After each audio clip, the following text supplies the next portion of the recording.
thing I start to do is make better thumbnails and start practicing.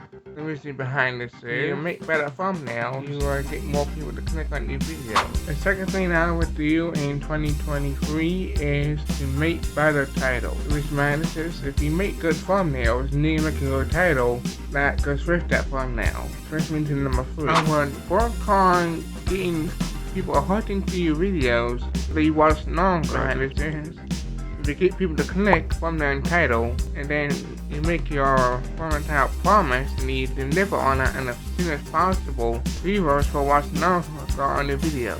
Fourth one, I'll do start working on getting great video ideas for your videos. I have a bonus tip for you because I've been married Christmas year. A bonus tip is I will start focusing on an audience that wants to watch your videos. A target audience at that. If you find this video helpful, please watch this video coming up next. I'll tell you how to niche down on YouTube.